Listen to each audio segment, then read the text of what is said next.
Suatu hari, seorang memberi satu keranjang makanan yang sudah basi kepada seorang miskin.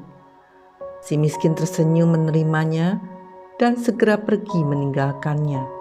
Ia pulang dan segera mengosongkan keranjang tersebut, lalu membersihkannya. Kemudian ia memenuhi keranjang itu dengan bunga-bunga yang indah dan harum dari kebun yang digarapnya sendiri. Tak lama kemudian, ia kembali ke rumah orang yang memberinya dan menyerahkan keranjang itu kepadanya. Orang tersebut terkejut dan heran melihat sikap orang miskin tersebut. Lalu ia pun bertanya, "Aku memberimu satu keranjang makanan yang sudah basi. Lalu, kenapa kau mengembalikannya dengan dipenuhi bunga-bunga yang indah?" Si miskin menjawab, "Setiap manusia memberikan apa yang ada dalam hatinya. Setiap kita memiliki hati nurani. Dari sanalah bermula apa yang kita pikirkan dan kita lakukan. Jika hati kita baik, maka seharusnya yang keluar dalam bentuk tindakan, baik perkataan maupun perbuatan, akan baik. Demikian juga sebaliknya. Walau ada anomali yang mengecohkan, karena yang tampak di luarnya baik, namun sesungguhnya itu hanya manipulasi demi tujuan tertentu. Ambil contoh mereka yang menebar pencitraan untuk membangun image. Walau di luarnya tampak baik, namun sesungguhnya di dalam hatinya tidaklah demikian. Firman Tuhan dalam 1 Samuel 15 ayat 7b berkata, "Bukan yang dilihat manusia yang dilihat Allah. Manusia melihat apa yang di depan mata, tetapi Tuhan melihat hati."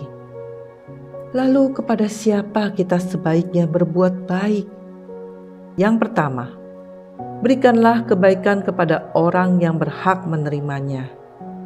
Amsal 3 ayat 27 berkata, "Janganlah menahan kebaikan daripada orang-orang yang berhak menerimanya, padahal engkau mampu melakukannya." Ayat ini mengatakan bahwa ada orang yang berhak menerima dan ada yang tidak berhak menerimanya.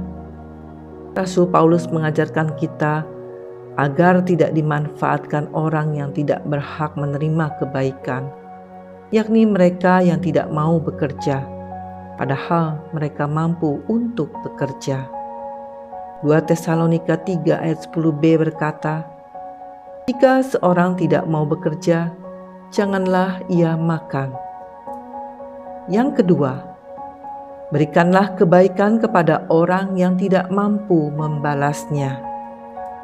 Lukas 14 ayat 12 berkata, "Dan Yesus berkata juga kepada orang yang mengundang dia, apabila engkau mengadakan perjamuan siang atau perjamuan malam, janganlah engkau mengundang sahabat-sahabatmu, atau saudara-saudaramu, atau kaum keluargamu, atau tetangga-tetanggamu yang kaya, karena mereka akan membalasnya dengan mengundang engkau pula, dan dengan demikian engkau mendapat balasnya."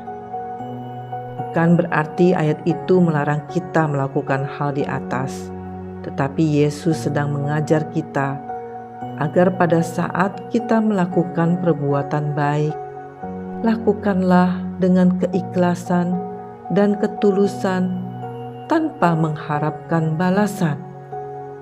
Untuk apa kita berbuat baik?